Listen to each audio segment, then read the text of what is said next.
The Pastoralist Rights and Advocacy Network Paranet has launched a critical mission to support pastoral communities in obtaining birth certificates, an essential legal document for every Kenyan child, issued immediately after birth.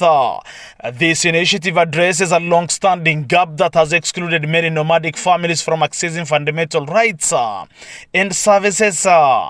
In a significant stride, residents of Qulcaley location in Wajir South constituency have benefited from a free mobile birth registration drive spearheaded by Paranet organization. The organization's dedicated team strategically reach out to the communities gathered at local borehole centers, a key meeting point in pastoral areas, to mobilize and register both the children and adults who lacked the vital document. This outreach was organized by Paranet's Wajir office, ensuring that pastoralist families scattered across the vast county could access legal identity services without barriers. During the campaign, community elders, women leaders, and local influencers spoke candidly to the press about the daily challenges their people face. Many cited high transportation costs, vast distances to civil registration offices, and limited awareness about the importance of birth certificates as major obstacles. A recurring concern raised by parents was the inability of their children to enroll in the school due to government regulations under the competency-based curriculum CBC, which mandates a birth certificate for school registration. Furthermore, the government of Kenya has rolled out the Social Health Authority (SHA) initiative advocating for all citizens to enroll for enhanced access to healthcare services. Without a birth certificate, individuals are excluded from this critical system, making the work of Paranet even more urgent and transformative. Through this initiative, Paranet is not only distributing documents, it is restoring dignity, identity, and opportunity by bringing services to the doorstep of marginalized communities. And the organization is bridging the gap between policy and practice, ensuring that no child is left behind due to lack of legal recognition. Their work empowers pastoralist populations to fully participate in society, accessing education, healthcare, and legal protection. This is not just registration. It is a declaration that every life counts, every name matters, and every citizen has a right to be seen and heard. My name is Ahmed Adan, Program Officer for Paranet. And the last couple of days, we have convened here at a town called Qulcaley, and this is a town that is very far from the nearest registration office, which is located at Habasweini town. Normally, when people want to access birth certificate, they normally have to go to Wajir town and then travel from Wajir to Habasweini, which takes a lot of, and expenses traveling to and back from the nearest registration office. So today, as an organization, we have decided to come here at Qulcaley and help these people who are in need of this vital legal document, such as the birth certificate. Birth certificate is an extremely important legal document that is issued at birth. And most of the people from this part of the area are pastoralists. These are people who move from one place to another in search of pasture.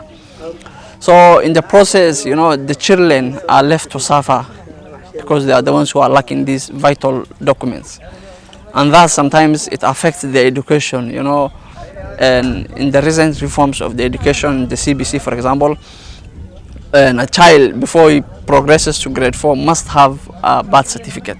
So you normally find that there are so many children who are left out of education because they lack this vital document, the birth certificate. And the reason why they lack this document is because they cannot access the nearest registration office. The registration office is very far from them. And these are people who are pastoralists. Some of them are struggling to, put meals on their table. So, affording that expense of going to Habasweini and then coming back, is a lot for them. So sometimes you see most of them just giving up on these documents, not knowing that these are documents that is very important in the registration of an ID card, when you are registering for the education sector, even in the health. We have gotten so many complaints when we have interacted with the community most of them told us that they cannot access health. For example, the social health insurance fund, they cannot access because the children do not have a birth certificate. So whenever they want to register their children into the social health insurance funds, they are normally asked to produce the birth certificates. Because they don't have it, then the children cannot access those medical facilities. So they are forced to go into their pockets and go and, to private facilities. So today what we have been here together with the chief, with the registrar, we have collaborated with them to make sure that these people from this part of the country, these are people who feel that, they have been ignored. Most of them feel that the government has forsaken them in terms of accessing these documents, the ID card and the birth certificates. So we are trying to bridge that gap as an organization, Paranet. We want to bridge that gap and at least, help them and acquire these vital documents and understand how the process works. We have three as an organization. We normally have three mantras that we normally work with, which is knowing the law, using the law, and shaping the law.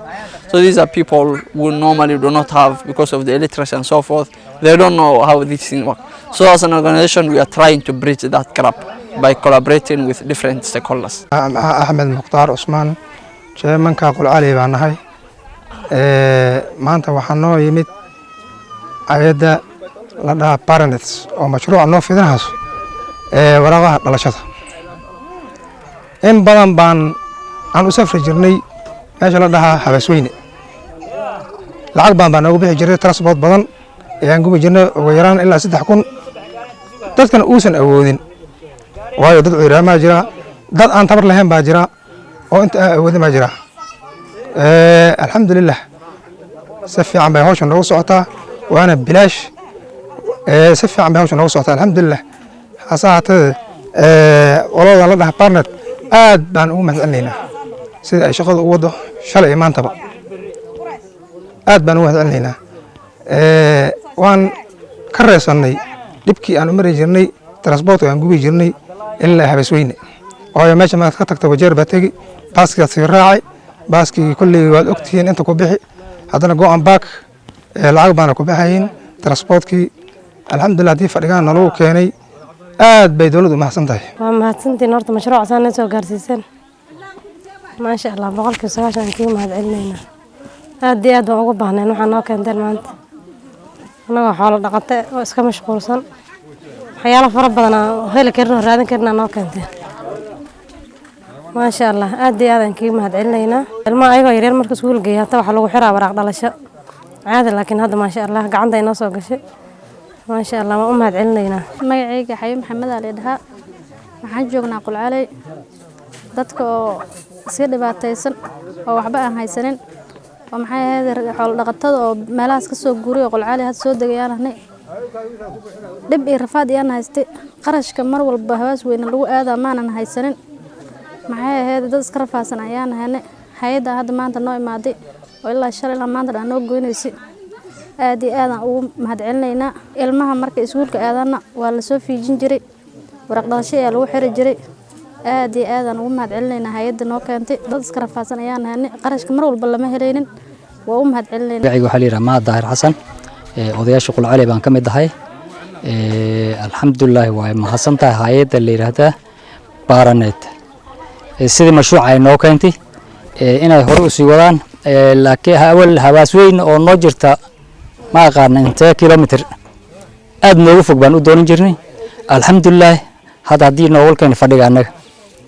anako aad ugu baahi ugu qabnay waxa way Raxma Axmed Deeqo ka tirsan shaqaalaha hay'adda Paranet maanta cusub ugu imaanay degmada magaaladan Qulcaley degmada Habasweyne waxaan u imaanay inaan caawinaa bulshada ku dhibaataysan qardaasaha dhalashooyinka taasoo ay ka fogtahay xafiiskii dhalashada way zaydna ugu dhib qabaan sidoo kale transportkii uu dhibi feestii ay bixinayeen qardaasaha uu dhibi hay'adana waxay ku caawisaa inay dadkan ay si ay ku helaan qardaasaha dhalashada ayagoo dhib u marin. magacaydu waa Cabdullaahi Cabdigeedi assistant chief Qulcaley sublocation Qulcaley location Qulcaley division Wajir South sub county waqti xaadirka maxaan ku sugannahay Qulcaley market center alxamdulillah ilaa mahad maalintii ay tahay ilaa mahad maalintii isniintii maalintii talaadadii hay'adda Paranet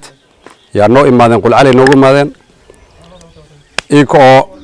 oo shirkad oo wada noqonay national government Paranet iyo dadweynaha Qulcaley oo iska kaashanayna arrin muhiim oo ku saabsan dhalashada oo dadkeen iyo dadka yar maadaama casri oo Paranet adduunka digital uu noqday casri ay noqotay wax kasta iridii afurays ay noqotay inta aqoonsi awadata dadkeeda marka hore way rafaasanaayeen waa dad iska xol laqato way muhiimadda ma ogeyn marka hore laakiin markay hay'adda noo imaatay muhiimadda waan fahmay marka hore hawaasooyin loo dirsan jiray waraaqad dadka qarash badan isticmaal jireen transport isticmaal jireen wixii may fahamsaneen laakiin markii gudaha loo keen way fahmeen bariyahan waraaqda dhalashada ama documentka bariyahan meel kasta waa la isku xiraa haday noqota isbitaal haday noqota iskuul haduu noqda hadaa safraysa baas raacis ama day raacis waa lagu qasba anina waan ku faraxsan yahay sub county register-ayna asagana ku faray aad culayska badnaay ay dadka dhahayeen aniga laba hagaaj saddex hagaaj wixii kulli muxuu dhahay cidina ku soo dhameesta documentkiini wixiina soo saxda iyo keena arrin shaqada iga fudud asagana wuu farxay